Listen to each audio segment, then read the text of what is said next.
How popular this bridge sport was, or to what extent it might have spread across the country, is anybody's guess.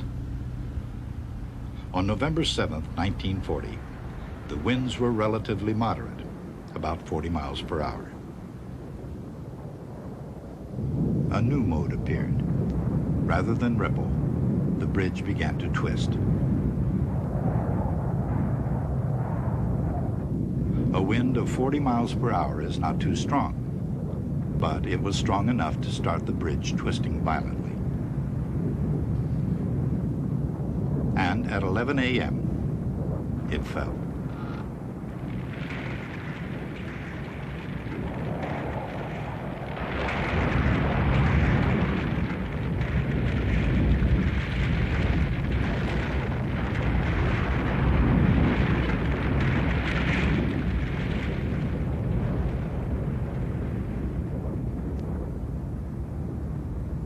Investigators were mystified.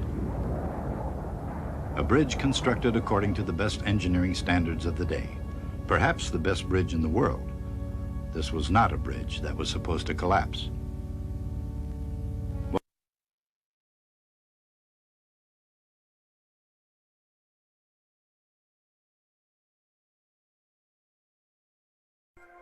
So important, met its end so catastrophically. But the Tacoma Narrows Bridge's true legacy was not in the frantic headlines generated by its collapse, but in the revolutionary changes it brought to the world of engineering and bridge architecture. That was at the University of Washington to build a scale model of the bridge and fled the bridge. His dog Tubby was left in the car. Farquharson arrived to record the event. The bridge had been closed by officials alarmed by the dangerous motion. Observers were worried, but very few expected what would come next. The first section of concrete from the center span broke off. The bridge began a violent motion. Steel girders twisted, cables snapped, lampposts broke off, and pieces of concrete fell. Then, 2 minutes later, a 600-foot portion of the center span plunged into the Narrows.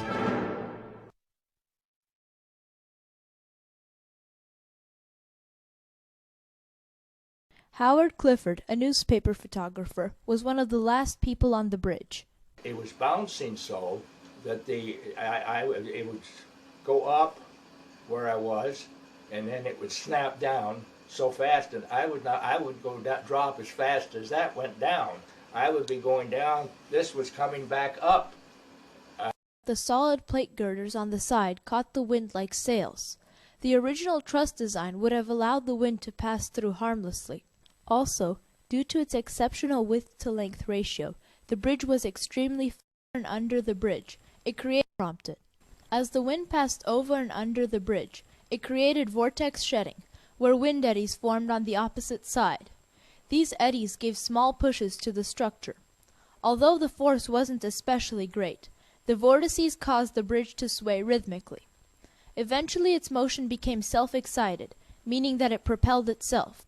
The bridge's drastic motion was caused by harmonic resonance. The basic idea is that everything vibrates at a natural frequency, which can be approached by outside forces. This concept is illustrated by a mathematical theory later suggested by Theodore von Karman. On that day, the frequency of the wind was close to the bridge's natural frequency. This resulted in a very small denominator, which made the amplitude of the motion huge. Unfortunately, such science and mathematics were overlooked at the bridge's construction. Galloping Gertie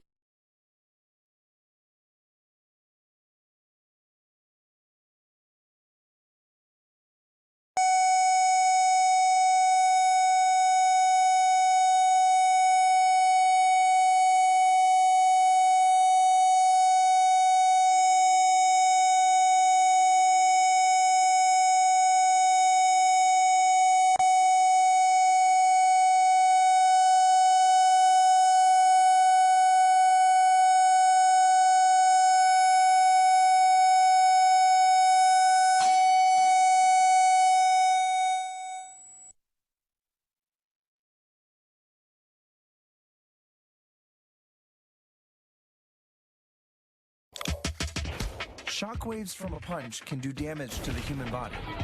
Now we're going to time warp at 10,000 frames per second to see how sound waves destroy glass.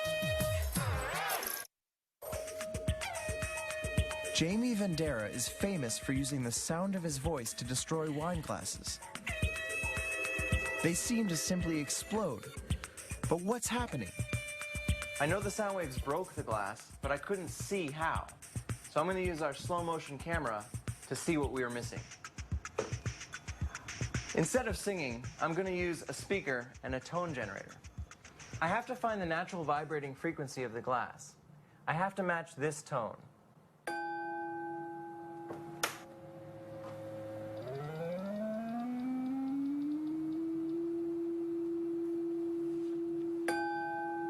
That's it. This is the exact tone to make this particular glass vibrate. When the tone is loud enough, the glass will shatter. I can feel the glass shaking, but I can't see it.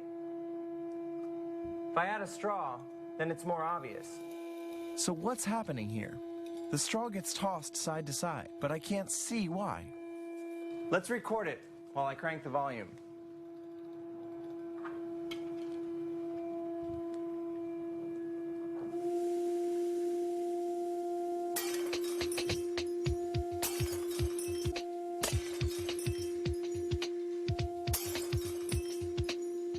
I took 10,000 frames per second, and I took 1 second.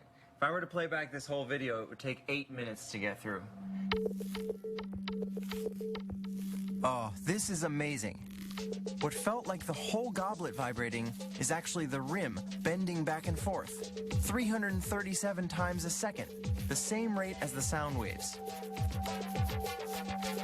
If I draw in the sound waves, you can see what's happening. One wave comes out of the speaker and pushes the side of the wine glass. The glass bounces back just when another sound wave pushes it again.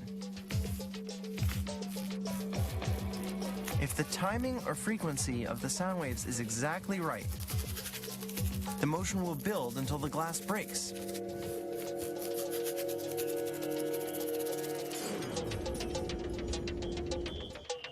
Wow.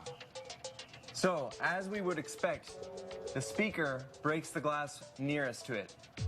And immediately we see a crack that goes all the way around the whole bottom of the frame. I'm going to play that back again. This is where the initial fracture happens, right nearby the speaker. And in about 3 frames, and this is 3/10,000ths of a second, we see this crack go along the bottom where the glass gets thicker and come right back up to the top where it's thin. So if we follow that a little more, this piece has just fallen off, but it doesn't in some sense even know that it's fallen off from the rest of the glass. All of the glass was shaking at about 300 hertz, 300 vibrations per second. And this piece is still doing that. You can see the corners of the glass still flexing as if they were influenced by the speaker, but the speaker is way too far away now to have that influence on this piece. It just has the leftover inertia. And we see that in all the pieces here, even along the top edge of this glass. This piece of glass is not resonant at that frequency anymore, so it can't get energy from the speaker, and all that we see shaking is the leftover energy from what the speaker gave it in order for it to break. So, if you thought that glass couldn't bend, think again. Time warping changes the way we see the